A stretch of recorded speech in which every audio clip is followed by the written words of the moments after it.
Sports Buzz, getting you all the latest from the world of sports, only on clicksportsnow.com. Let's take a quick look at the top stories of this week. World Cup reaches knockout phase. Some stun and some shock at the 2014 World Cup. Rosberg holds off Hamilton to win Austrian Grand Prix. Aditya Patel wins first race of International GT Open Series. And Team India gears up to face English Test. The group stage is over and it's time for some real business in Brazil. And only 16 teams are remaining in the World Cup. Let's see what's in store for us in the round of 16.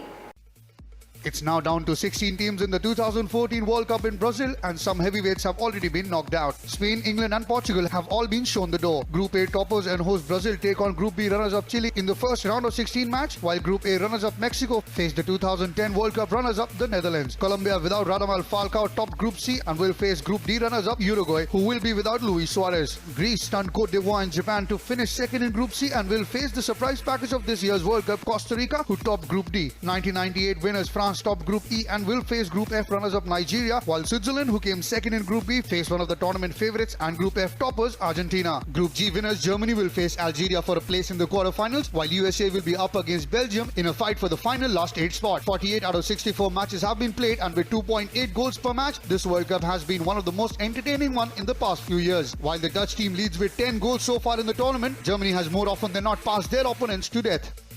Messi, Neymar, RVP and Robin may be having a dream tournament, but spare a thought with these guys who had to fly back home early. The World Player of the Year Cristiano Ronaldo had a World Cup to forget as he managed only 1 goal in 3 matches and Portugal could not progress beyond the group stage in Brazil. His immediate rival Lionel Messi is having a brilliant tournament along with Neymar, Arjen Robben and Robin van Persie. Although CR7 may not have been fully fit, but he hasn't set the World Cup alight by any standards. Spanish skipper Iker Casillas and defender Gerard Piqué had a poor tournament as the 2010 World Champions too were unable to progress from their group. While Iker was said to be at fault a few times in Brazil, it was Piqué's poor defending that resulted in a 5-1 thrashing by the Netherlands. English duo Wayne Rooney and skipper Steven Gerrard too were far from their best and failed to replicate their club form for their nation. Although Rooney did score his first World Cup goal, he wasted too many chances in front of the goal. Gerrard's slip against Chelsea that denied Liverpool the league title was stopped in Brazil after his flick-on found Luis Suarez in the England box, who finished brilliantly, sending England packing. Talking of Luis Suarez, the man cannot stay away from controversy. The Uruguayan striker has been banned for 9 Uruguayan games and 4 months from all footballing activities after being found guilty of biting Giorgio Chiellini.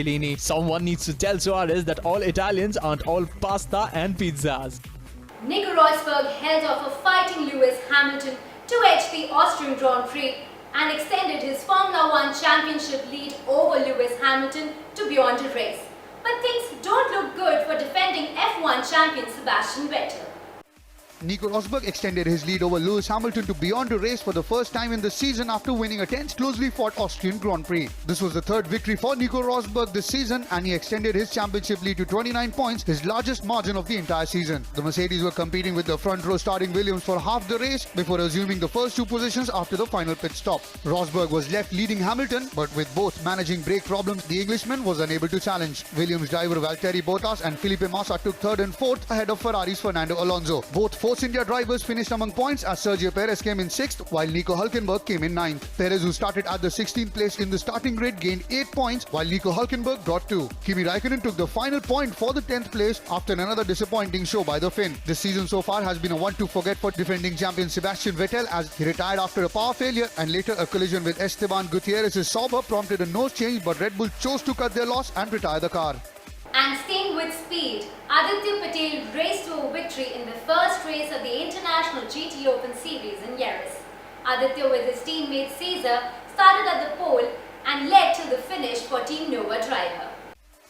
Aditya Patel and his Portuguese teammate Cesar Campanico won the first race of the International GT Open Series in Jerez. The start of the race saw Campanico lose the lead to Daniel Zampieri on the run to the first corner. However, he managed to hold on to 2nd place but continued to lead the GT3 class for the rest of the stint. Holding up the fast and aggressive Andrea Montermini, Patel then took over at the halfway mark but unfortunately lost nearly 15 seconds in a pit lane miscommunication. The Indian then pushed hard in the Audi R8, reeling in the Ferrari of Roman Mavlunov and Zampieri. Ferrari. The time, however, was not enough for the Indian to make a move on the Ferrari driver and had to settle for second place overall. After a brilliant lap by Campanico that put him and teammate Aditya Patel on pole for the race 1 of round 3, the duo eventually managed to score their first win by a fair margin. Team India and MS Dhoni face their final frontier as they prepare for the Tour of England. After getting dropped 4-0 in the last Test tour, it can only get better for India. The mecca of the beautiful game awaits the stars of Indian cricket as the men in blue gear up this time for retribution as they take on England in a 5-test match and 5-match ODI series, also including a T20 fixture with the first test match scheduled from the 9th of July at Nottingham. After the 4-0 test drubbing at the hands of a formidable England side back in 2011, it's now Team India's chance to strike back. Team India has struggled in the recent past in the long format with series losses against South Africa and New Zealand, and because of which they have bolstered their batting with the inclusion of the experienced Gautam Gambhir, who will provide some stability in the batting order along with the likes of Cheteshwar Pujara, Virat Kohli and Ajinkya Rahane. India are young and fresh and not jaded as they were last time around, with the bowling department also going considerable changes with the inclusion of Ishwar Pandey and Pankaj Singh. Although the biggest surprise for many has been the name of all-rounder Stuart Binney, whose inclusion in the test side has been a questionable call. England struggled in the recently concluded test match series against Sri Lanka and suffered a 1-0 loss, which might be a worrying sign for them with Team India at bay. Although their batting has shown incredible improvement with players like Joe Root, Moeen Ali, Gary Ballance and Sam Robson amongst runs. It's going to be a mouth-watering prospect for all cricket fans as both these struggling nations look to consolidate this chance, and as for Team India, they would be looking to exact revenge for the humiliating 4-0 test series loss last time. Well, that's all for now. I'll be back next week with some more buzz on the circuit. Meanwhile, keep logging on to clicksportsnow.com for more sports stories. Till then, it's a lovely goodbye.